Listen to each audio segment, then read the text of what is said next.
ಇದ್ದಾಳೆ ಅಂತ.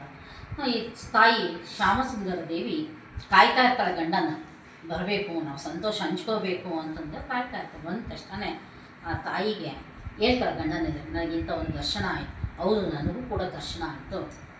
ನಮ್ಮ ಮನೆಗೆ ಯಾರೋ ದೇವತೆ ಬರ್ತಾ ಇದ್ದಾಳೆ ಅಂತಂದೇಳಿ ದರ್ಶನ ಆಯಿತು. ಹಾಗೆ ಶ್ಯಾಮಸುಂದರ ದೇವಿ ಶಿವನ ದೇವಸ್ಥಾನಕ್ಕೆ ಹೋಗ್ತಾಳೆ. ಹೋದಾಗ ಅವರಲ್ಲಿ ಆ ಶಿವನಿಂದ ಬಂದಿರ್ತಕ್ಕಂಥ ದಿವ್ಯ ಒಂದು ಕಿರಣ ಅವರ ದೇಹವನ್ನು ಸೇರ್ಕೊಂಡಾಗ ಅನುಭವ ಆಗುತ್ತೆ. ಅದೇ ಶ್ರೀಮಾತೆ ಶಾರದಾದೇವಿಯವರ ಪವಿತ್ರವಾಗಿರ್ತಕ್ಕಂಥ ಒಂದು ಜೀವನವನ್ನು ಮಾಡ್ತಾ ಹೋಗ್ತಾರೆ. ತುಂಬ ಕಷ್ಟದಲ್ಲಿ ಜೀವನವನ್ನು ಅವರು ಮಾಡ್ತಾ ಹೋಗ್ತಾರೆ. ಇವರು ಹುಟ್ಟಿದ ನಂತರ ಮತ್ತೆ 3 ಜನ ಗಂಡು ಮಕ್ಕಳು, 2 ಹೆಣ್ಮಕ್ಳು ಹುಡ್ತಾರೆ. ಅವ್ರು ಏನು ಮಾಡ್ತಾಯಿದ್ರಪ್ಪ ಅಂದರೆ ತುಂಬ ನ್ಯಾಯವಾಗಿ ಮಾಡ್ತಾ ಇರ್ತಾರೆ. ಶಾಸ್ತ್ರ ಪೂಜೆಗಳು ಮಾಡ್ತಾ ಇರ್ತಾರೆ. ಅದು ಬಂದಿರತಕ್ಕಂಥದ್ರೊಳಗೆ ತಾವು ಮನೆಯಲ್ಲಿ ಸಾಕ್ತಾ ಇರ್ತಾರೆ. ಆದರೆ ತಮ್ಮಲ್ಲಿ ಸಾಕೋ ಕಾಲದಲ್ಲಿ ಮತ್ತು ಹಿಂದಿನ ಕಾಲದಲ್ಲಿ ಹೆಣ್ಮಕ್ಳಿಗೆ ವಿದ್ಯೆಯನ್ನು ಕೊಡಬೇಕು ಅನ್ನೋದು ಏನೂ ಇರಲಿಲ್ವಲ್ಲ.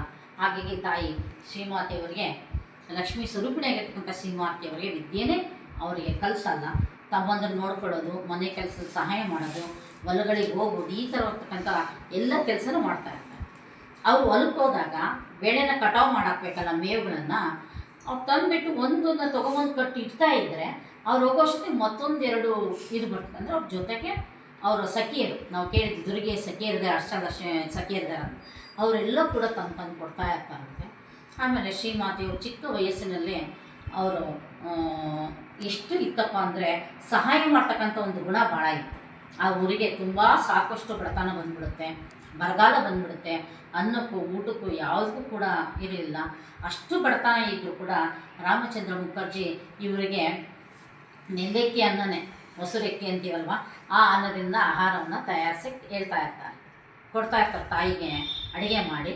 ಹೀಗೆ ಬರಗಾಲ ಇದ್ದಾಗ ಅವ್ರ ಮನೆಯಲ್ಲಿರ್ತಕ್ಕಂಥ ಭತ್ತನ ಲೆಕ್ಕನೇ ಮಾಡ್ತಾ ಇರಲಿಲ್ಲ ಅಂತ ರಾಮಚಂದ್ರ ಮುಖರ್ಜಿ, ನನಗೆ ಬೇಕು ಮುಂದೆ, ನನಗೆ ಬಡತನ ಬರುತ್ತೆ, ನಾವಂತೀವಲ್ವ, ಯಾರು ಕೇಳ್ತೀನಿ ನಮ್ಮನೆ ಸ್ವಲ್ಪ ಐತಮ್ಮ ಮೊಸರು ನನಗೆ ಬೇಕು ಅಂತ, ಹಾಲು ಕೇಳಿದ್ರು ಅಷ್ಟೇ, ಅಲ್ಲಿ ಏನೇ ವಸ್ತು ಕೇಳಿದ್ರು ಹಾಗಂತೀವಿ. ಆದರೆ ಅವ್ರು ಅಂದಿಲ್ಲ.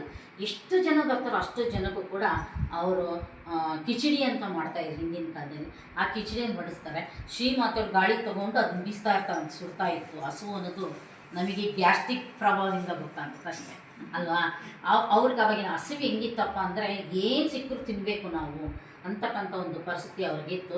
ಗಾಳಿ ಬೀಸಿ ಬೀಸಿ ಇರ್ತಾರೆ. ಆ ಟೈಮಲ್ಲಿ ಒಬ್ಬ ಕೂದಲೆಲ್ಲ ಕೆದರಿರ್ತಕ್ಕಂಥ ಒಬ್ಬ ಹೆಣ್ಮಗಳು ಬರ್ತಾರೆ. ಅಂದರೆ ಹಸುವಿನಿಂದ ಸಪ್ಪಾಗ್ಬಿಟ್ಟಿರುತ್ತೆ ಅವಳಿಗೆ, ಏನು ಸಿಕ್ಕೂ ತಿನ್ನೋಣ ದನಗಳಿಗೋಸ್ಕರ ಒಟ್ಟನ್ನು ಇಟ್ಟಿರ್ತಾರೆ ಒಂದು ಬಕೆಟಲ್ಲಿ. ಆಕೆ ಶ್ರೀಮಾತವ್ರು ಹೇಳ್ತಾ ಇದ್ದಾರೆ ಅಂತ, ಅಮ್ಮ ಒಳಗೆ ಬನ್ನಿ ಕಿಚಡಿ ಇದೆ, ಅಮ್ಮ ಒಳಗೆ ಬನ್ನಿ ಕಿಚಡಿ ಇದೆ ಅಂತ. ಅವರಿಗೆ ಆ ಮಾತನ್ನು ಕೂಡ ಕೇಳ್ತಕ್ಕಂಥ ಒಂದು ವ್ಯವಧಾನ ಇರಲ್ಲ ಹಸುವಿನಿಂದ. ಆ ಒಟ್ಟನ್ನು 2 ಕೈಗೆ ತೊಗೊಂಡು ತಿಂತಾ ಇರ್ತಾರೆ. ಅವಾಗ ಒಂದು ಲೋಟ ನೀರು ಕುಡಿದಾಗ ಶ್ರೀಮಾತೆಯವ್ರಿಗೆ ಭಾಳ ನೋವಾಗುತ್ತೆ, ಎಂಥ ಒಂದು ಪರಿಸ್ಥಿತಿ ಬಂದಿದೆಯಲ್ಲ ನಮ್ಮ ದೇಶಕ್ಕೆ ಅಂತ. ಆವಾಗ ಅಮ್ಮ ಬನ್ನಿ ಒಳಗೆ ಅಂತ ಕರೆದು ಆ ತಾಯಿಗೆ ಗಾಳಿ ಬೀಸಿ ಬಿಸಿ ಬಿಸಿಯಾಗಿರೋ ಕಿಚಡಿಯನ್ನು ಕೊಡ್ತಾ ಇದ್ದಾರೆ. ಖಾಲಿ ಆದಂಗೆಲ್ಲ ಮಾಡ್ತಾರೆ ತಾಯಿ ಎಷ್ಟೊಂದು ಅವ್ರ ಮನೆಗೆ ಕರುಣಿಸಿರ್ತಾರೆ. ಹೀಗೆ ಕಾಲ ಕಳೀತಾ ಹೋಗುತ್ತೆ. ಇನ್ನೊಂದು ಸರಿ ಒಂದು ಮಗು ಚಿಕ್ಕ ಹುಡುಗಿ ಇರ್ತಾರೆ ಶ್ರೀಮಾತೆಯವರು, ಪಕ್ಕದಲ್ಲಿ ಸಿಗೋದನ್ನ ಜಾತ್ರೆಗೆ ಹೋಗ್ತಾ ಇರ್ತಾರೆ. ಅವಾಗೆಲ್ಲ ಒಂದು ತಮಾಷೆ ನಡೀತಾ ಇರುತ್ತೆ. ಏನು ತಮಾಷೆಯಪ್ಪ ಅಂತಂದು ಹೇಳಿದರೆ, ನಾವು ಈಗೂ ಮಾಡ್ತಾ ಇರ್ತೀವಿ, ನೀನು ಯಾರು ಮದುವೆ ಆಗ್ತೀಯ ನೋಡು ಅಂತ ಮದುವೆಗಳಲ್ಲಿ ಹೋದಾಗ ಅವರು ಒಬ್ಬರು ಎತ್ಕೊಂಡ್ಬಿಟ್ಟು ಕಂಕ್ಳಲ್ಲಿ ಇಲ್ಲಿ ಭಜನೆ ಮಾಡ್ತಿರ್ತಾರೆ, ರಾಮಕೃಷ್ಣವ್ರು ಇರ್ತಾರೆ ಅದರಲ್ಲಿ. ಆವಾಗ ಅಲ್ಲಿ ಭಜನೆ ಮಾಡ್ತಾ ಇರ್ತಾರೆ. ಆ ಭಜನೆ ಮಾಡಬೇಕಾದ್ರೆ ಅಲ್ಲಿ ತೋರಿಸ್ತಾರೆ ಒಬ್ಬ ಹೆಂಗಸು, ಇಷ್ಟಂದಲ್ಲಿ ಯಾರು ನೀನು ಮದುವೆ ಆಗ್ತೀಯಾ, ನಿನ್ನ ಗಂಡ ಯಾರಂದ್ರೆ ಸೀದಾ ರಾಮಕೃಷ್ಣ ಪರಮಹಂಸರನ್ನ ಕೈ ಮಾಡಿ ತೋರಿಸ್ತಾರೆ. ನೋಡಿ, ಇದು ಎಷ್ಟು ಸತ್ಯ ಆಗುತ್ತೆ ಅಂದರೆ ಸತ್ಯ. ನಾವು ಮಾತಾಡಿರ್ತೀವಿ, ಮತ್ತು ಯಾವುದೂ ನಡೆಯಲ್ಲ ನಮ್ಮ ಜೀವನದಲ್ಲಿ. ಆವಾಗಲೇ ಅವ್ರು ಇನ್ನೂ 2 ವರ್ಷ 3 ವರ್ಷದ ಮಗು ಇರುತ್ತೆ. ಆವಾಗಲೇ ಕೂಡ ಅವರು ತಮ್ಮ ಪತಿಯನ್ನು ಗುರುತಿಸ್ಕೊಂಡಿರ್ತಾರೆ.